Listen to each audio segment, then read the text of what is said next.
We're Yeah. just two guys having a conversation. That's all it is. All right, Tom, I'm going to give you a choice like I give everybody. Either you get to tell me something about you that no one knows, or you fall victim to the dad joke cards. I think the dad joke's probably safer. Okay, off air, I want to know what is it about the dad cards are safer. I want to know about that, but we'll save that for Henderson After Dark. Sounds good. All right, here we go. Dogs can't see your bones, but cats can. Ba-dum-pum. Oh man. Oh gosh. Brutal. Blending the worlds of pet and medical humor seamlessly right there.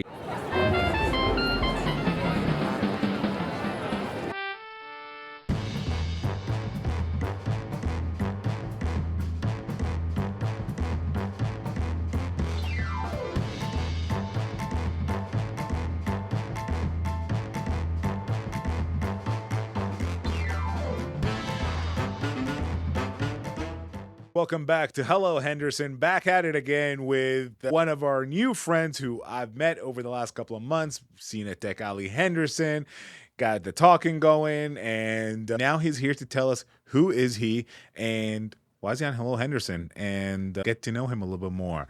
Welcome, Mister. I'm gonna butcher your last name, but I know it's Italian. I feel like it's Italian. Am I saying that correctly? Thomas Tornatore. Yep. Thomas Tornatore. Yeah. All right, Families from Thomas Sicily. Tornatore. Yep. Families from Sicily where that little island, the boots kicking. And how did Thomas Tornatore come to Henderson? Well, like most people in the Las Vegas area, I came from Southern California. I had a sick family member that I moved out to take care of, and it just kind of worked out, to be perfectly honest with you. I've fallen in love with the city. Just I moved here, everybody warned me about crime and almost like the streets were overrun, but I haven't really found that to be true, at least not in the areas that I frequent. And it's a booming tech scene. It My company. is. It absolutely is. I keep saying this in almost every episode, almost every event that I go to. This clearly feels like I think you and I are within the same age group that we remember when Austin was up and coming. And this Mhm. has that feel to it that we're at the right place where just where Austin was about 30 years ago. Would you say so? We're much further along than that. I talk to people all the time being in governance, which is kind of a hot topic right now in the AI space.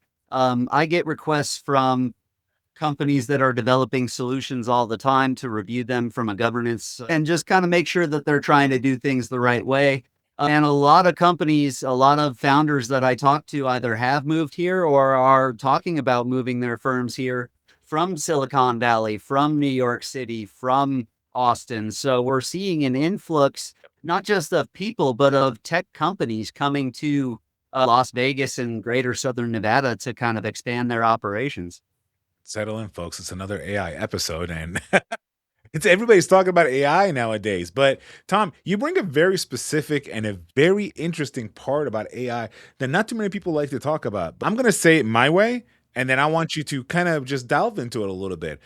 I believe in AI. I believe in it's a tool. It's a Swiss pocket knife. One of our friends of the show, Mark Fallon of Projection, calls it a toolbox. Everybody treats it like a hammer when it's really a toolbox. You have multiple tools, multiple ways to solve many problems, right? However, I feel like it's being used irresponsibly and without the proper governance. And I feel like that's where you come in and explain it a little bit more. Can you tell us a little bit more about that?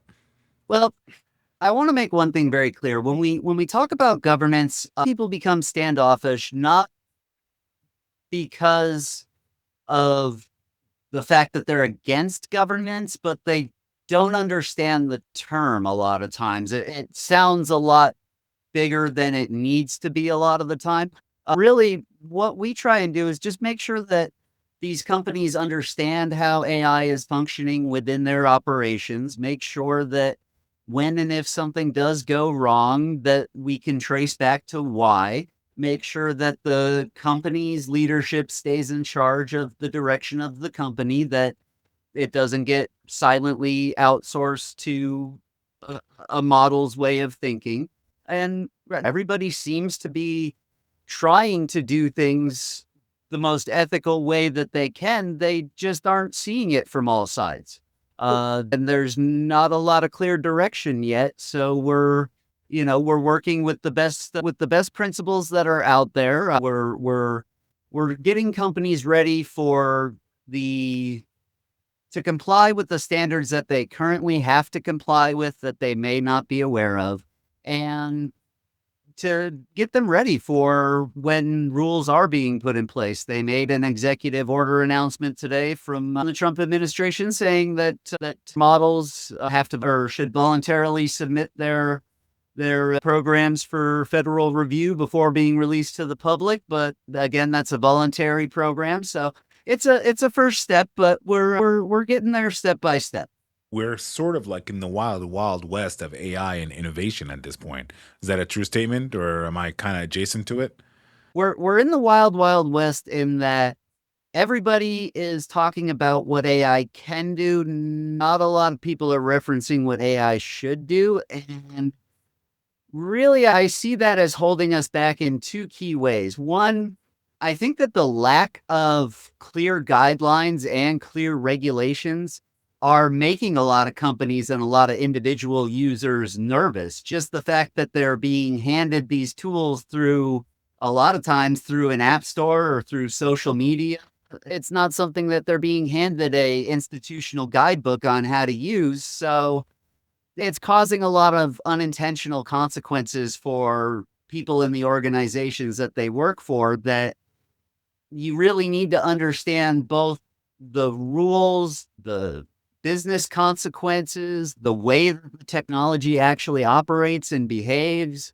I've spent 27 years now running teams and companies, and was actually building a couple of AI powered solutions to bring to market myself, and was working with some very large companies in the finance and HR space that we were working on some partnership stuff. And once I kind of got deep enough, I found some holes even in their operations and in the way that AI was allowed to work within their systems. So I really did decide that it was the wild, wild west. And just being on the product side was just something that I didn't feel I could approach from a comfort standpoint, from being comfortable having my firm out there providing the solution. I just personally felt that I didn't know enough.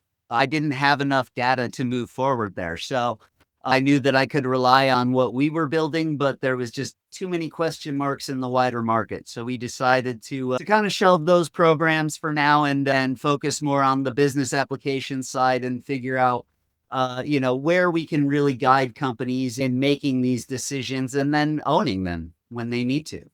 I just realized that we jumped right into the conversation, and that's partially my fault because we've known each other for some time now, and we talk about this stuff all the time.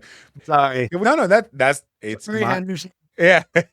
So let's talk about Tom and how Henderson is Tom's home, and how did you get to where you are today? How did Tom get to where he is right now, where he's implementing these AI governance? Let's start with your origin story. We already know you came from Southern California. You came here, you liked it. How? Tell us about that story. Well, I was an East Coast person at first, up in New York, moved around the East Coast a little bit, moved out here, finished high school in Oceanside, California, on the west side of the country, and then just last August, moved out here. Spent most of my career working in finance, financial services, professional services, business development for working with governments, doing spent a couple of years working in tech, really just over almost 30 years. I've kind of done a little bit of this and a little bit of that, but it's really kind of given me the breadth of knowledge needed to do what I do. I bring on people to my team who have the depth of knowledge in the categories where depth really matters. Where my advisory team comes in is I find people that have the breadth of knowledge to understand not just the technical side, but the operational side and the ethical side. And that way we can really guide people through how to make these decisions. We focus more on the intangibles of what the company's goals are for it. Was there a moment that made you say, you know what? This is needed. I need to do this. Somebody has to do something, and I think it's me. Was there a pivotal moment, or did it just sort of work its way into where you are today? I was actually working on a referral relationship with a staffing firm, and they had suggested that we put together some sort of formalized training around AI safety, because that's kind of what's always on my mind is that this is great technology, but we're not using it as effectively as we should be. So that tended to be the central theme of most of my conversations, and it just kind of evolved from there. So, You keep talking about governance and providing, for lack of a better term, in my world, I call them guardrails for people to operate within. Can Mhm, you give us, in a very layman's term, for the mhm. average Joe, the average Hendersonian, to understand what does Tom actually do? Like, what does that work look like? Basically, we work with firms where decisions have consequences because not every AI decision has consequence. So not everything needs to be governed, but we work with companies to figure out where AI should operate, what it should be allowed to do, what it shouldn't be allowed to do. And we walk them through the types of control systems that they need to put in place to ensure that they can have a fully governed system. And when I say fully governed, it doesn't mean that everything is run through compliance. It just means that everything that has a consequence can be tracked back to the decision that was made to authorize that action. So whether it be for your more sophisticated companies who are using fully agentic systems where AI is acting behind the scenes on their behalf, that means making sure that the decisions and records and processes are in place before those become active, and that as those evolve, that they are tracked and maintained as active. And then it means for the regular users in the organization who might be drafting emails, might be using it to create content, just that when something gets past the user and enters into a workflow where it affects a financial decision, a client output, something with impact on the operation, that if it's wrong, we can trace back the where and why and how. Who Tell us about your clients, or tell us about the people that benefit from your service. Or is it small business, medium, large enterprises, government, individuals? Who can benefit from some of the stuff that you are working with?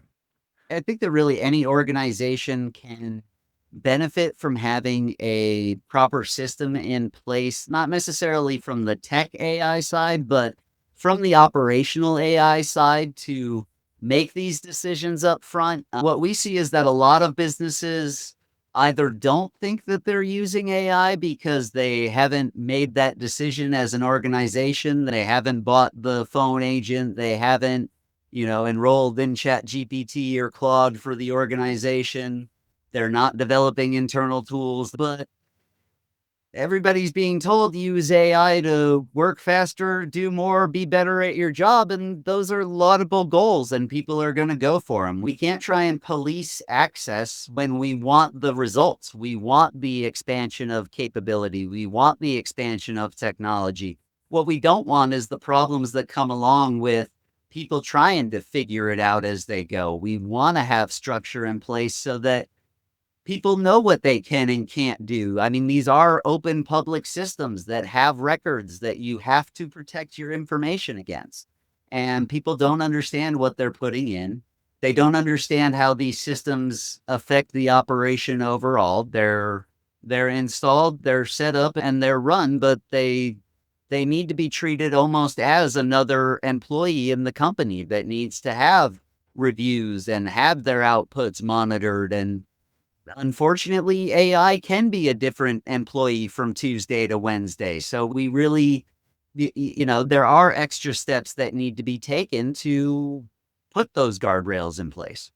So, if you had to pick a common thread or a top common situation where a lot of your businesses that you work with deal with, and you say, gosh, if they just knew this, what would it be? I'll give you two, and one is just to shatter almost anybody's assumption that they're not using AI in their company. If you use Microsoft Office 365 for your business operations, or if you use Google Workspace, those two organizations turned on the AI features in your product set. Yep. You approved it when you clicked I accept on the last privacy policy update that you rushed through so that you could get back to work.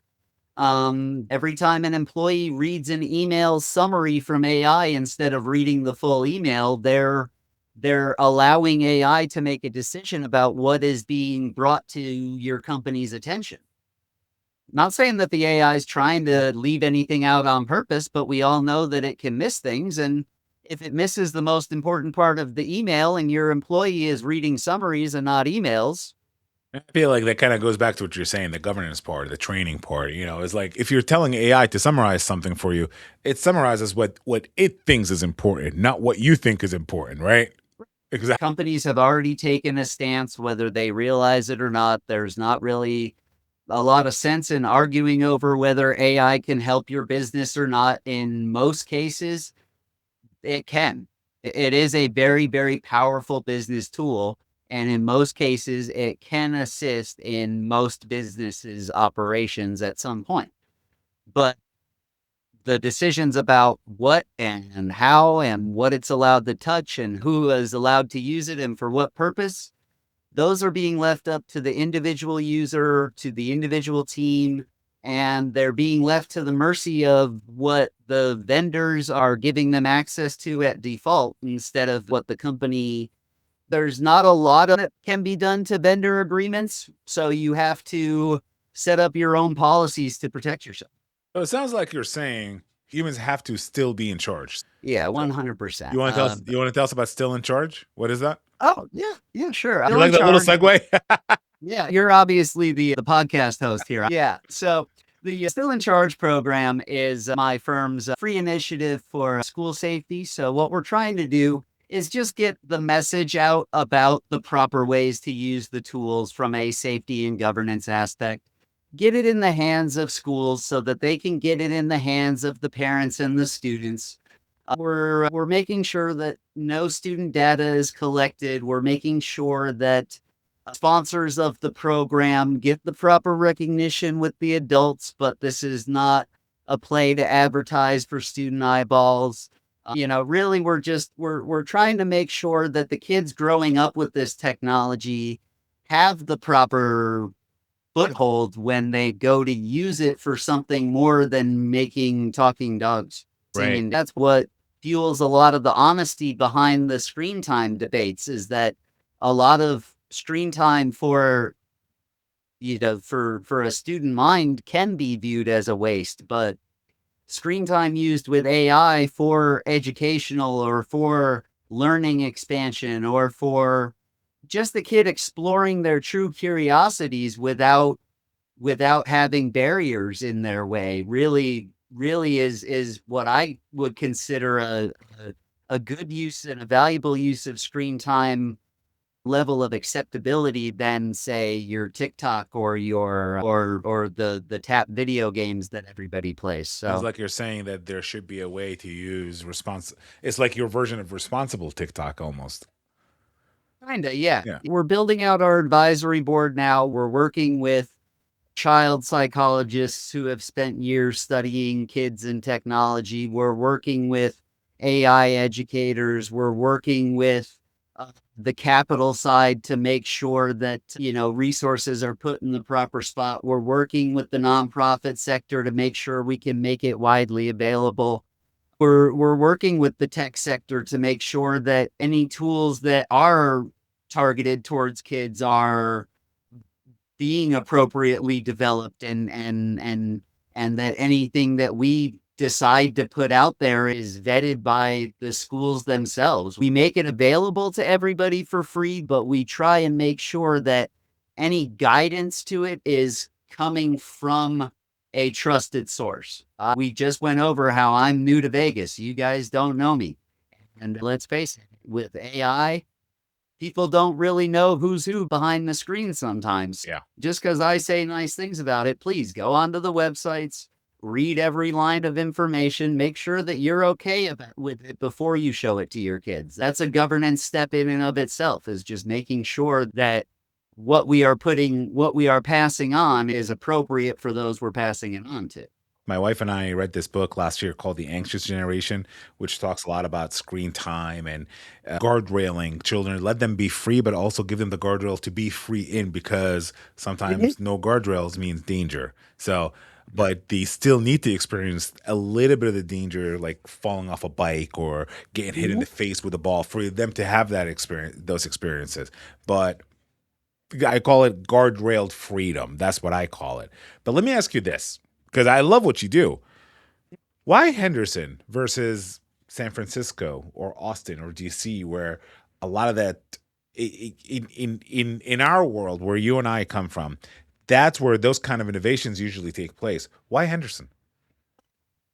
When you look at the tech landscape, it really has fractured. I've taken advantage and started going to a lot of these tech conferences and to a lot of all these service conferences that show up. I went to ISC West, is the largest security conference in the world, and there were 140 solutions there that were promoting AI as part of their system, and not one of them talked about governance. I was at the AI Next conference, and that was a very tech forward conference, but there were developers from Canada, from Florida, from Poland, from all over the world just at my table. So the big companies are still in the headline spots, but software development has become fractional. I mean, even every developer at Google is not sitting in Mountain View right now. So, it's not the same tech ecosystem that it was pre-COVID. What does it look like for Henderson to actually lead on responsible AI? What does it look like 5 years from now? And what are you trying to build in this community? Well, what I'd like to see for this community really is we are leading the nation in AI capability. I think that capability can only come with the proper control systems, so that when my developer friends hate it when I say this, but AI needs to keep hallucinations for the very simple You're going to make fact a that lot of people angry right now who are currently users and frustrated with yeah, AI. a lot of people would love for it to run. A Smoothly. lot of people would love for it to run error free. But the fact is that we need those errors because AI sounds confident, and if the person making the decision as to whether or not put an AI output into play doesn't have the background to know whether or not that output is correct, and doesn't have the governance guardrails in place to know to take the steps to ensure that it is correct before putting it out there, then that's errors that have financial consequences, legal consequences, reputational consequences. And that, more than anything, is what's going to kill the expansion of artificial intelligence in a country like America, where we are fairly societally risk averse, is that, is that we're going to see too many large companies fall down because of AI, and it's going to scare off a lot of people. But if Right. we teach people how to read these outputs and how to put them into play, and then if we can track it back when something does go wrong, so that we can see where the error occurred, and so that we can verify whether it was based on intent or based on system error, or where exactly in the decision chain it went wrong, that's going to give us the confidence to use the technology well. Yeah. It's gonna happen. Like, there's some organizations out there that they're regretting firing humans and going full AI on some of their agents and whatnot, right? You're probably more familiar with this than I am. Would you say that's what's happening right now? I would say that there is a lot of companies out there that are looking at ways to Bring back the improve people they workforce fired? efficiency. Uh, Bring back the people they fired? yeah. Well, I think that what businesses need to realize is, just like we were saying earlier, that AI is a tool. You still need to have the proper operators for those tools. Yes, exactly. E- e- Absolutely. even if it's just a hammer, a carpenter swings a hammer a lot better than I do. 100%. Oh my gosh, you put that very very well. That was really very very well said. I love that. Thank you for saying that. Yeah, I mean, I can hammer anything into the wall, but a carpenter would do a much better job than I do. You're absolutely right. I've just always believed that, at least for my company, that I try and stick to what we're good at. And like I said, we are working on building out the trusted network of people that we can rely on when we need a solution in an important area. Yeah, When we need to be able to rely on something, we're working with other companies to make sure that when it's critical, those needs can be met. So, wonderful.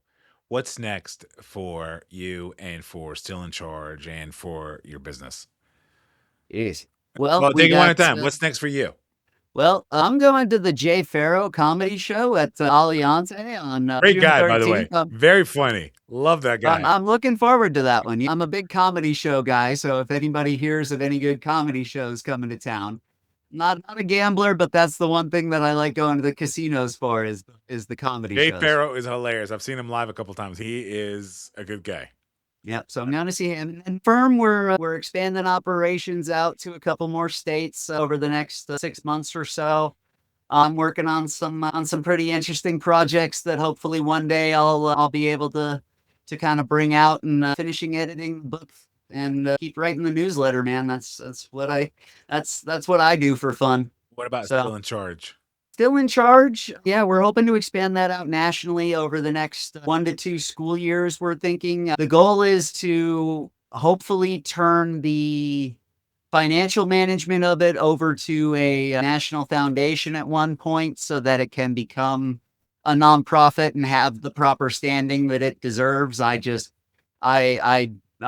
don't want to take it there myself right now as we're launching it. But I think that a program that aims to protect students from the bad parts of AI while exposing them to the good is a program that deserves people's attention and that Agree 100% with that. deserves support from the businesses that are going to be using it, from the businesses that are putting it out there, and from the schools that are going to have to make the decisions of their own as far as how AI operates within their systems. Is it So currently in any schools here in Nevada or Henderson? we're in talks with a couple of schools here in Nevada. We made official signatures here in Nevada. The program just officially launched last month, so we have the first couple of sponsors signed. We have a few larger sponsorship conversations on the national level cooking. Uh, we're unfortunately running into the fact that schools just got out. Yeah. My marketing team didn't really plan that out too well. Yeah. I'll put it right back where it belongs on them. Maybe if we had thought a little better, they would have not let me get so excited and not let me push it out as urgently as I pushed it. They might have mentioned, hey, you're going to announce this 2 days before school year ends. So, Excellent. oh, It's fine. Just a little summer break. That's all it is. Well, you hear that, Henderson? You hear that, Clark County School District? Come on, let's go. Let's get the ball rolling. Okay. All right. Tom, how can people reach out to you if you want to find out more about your business, about you, about Still in Charge? well, they can find me on LinkedIn. They can find my writing on evolvingmindsetai.com. Fellowshipintelligence.com is the company's website. Stillincharge.org for the student program, and all the links to all the different places. We will have all those links and everything in the description below. Tom, this has been great. I know we've been trying to schedule this for a while. I'm glad you finally agreed to come on the show and do this. Do you have any last words for our folks at Henderson before we wrap up?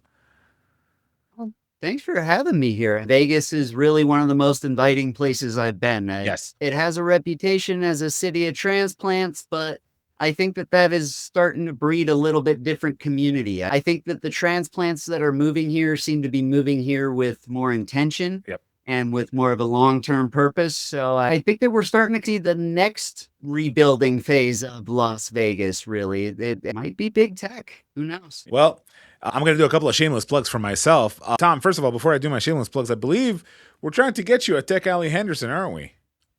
I'm meeting with the crew over there later this week. We're going to get something set up, see how I can get involved to help out with Innovation Henderson, help out with Launch Lab. I know that that's a big initiative. I'm excited to learn more about that. Yep. So, anything that we can do to support the tech community here in Las Vegas, we're happy to help. Absolutely. I appreciate you for doing that. And as part of Innovation Henderson and Launch Lab and Tech Alley Henderson, I just want to tell you from the bottom of my heart, I'm so grateful that you're able to provide some of that support. I'm grateful for your message. I'm grateful for the work that you do because AI is a toolbox that needs to be used correctly. So you are the man that teaches people how to use those tools correctly. So I appreciate you for doing that. As far as my shameless plugs go, check out Launch Lab. We have an event coming up on June 17th at the at Water Street. We'll provide some more information for you down in the description below and in the upcoming episodes. We also have Tech Alley Henderson coming up at the end of this month on June 24th at the Pass Casino. Hello Henderson will always be there as it has been for the last few months, and pretty sure Tom will be there as well. You can come say hi to both of us. For me personally and Hello Henderson, we will be doing a special Hello Henderson at Chicken and Pickle over here in Henderson for a very good cause. Dinks for Hope Links for Hope Link of Southern Nevada. They're having a pickleball tournament. We'd love to see you there. Here's the QR code right here. I'm not sure where my finger is pointing, but I'm pretty sure it's pointing to it. That this is the QR code that you can scan and say, hey, I want to be part of this. I want to participate. I want to sign up. Please do. It's for a really good cause. If you want to know more, just comment below and we'll provide you with all the information that you need. That'll do it for us today on Hello Henderson. Thank you again for being part of the conversation. Tom, thank you again for coming on and actually indulging me in recording this episode. This is Haas. Absolutely. We can't wait to have you back. I have an idea for another show, but on Dead Sprint Radio, which I think you and I talked about, more of a panel conversation with other AI enthusiasts and pioneers and innovators. I think it's going to be a good conversation. Having nice big plans for all of us to get on there. All right. That's it. Thank you so much. This is Dead Sprint Radio.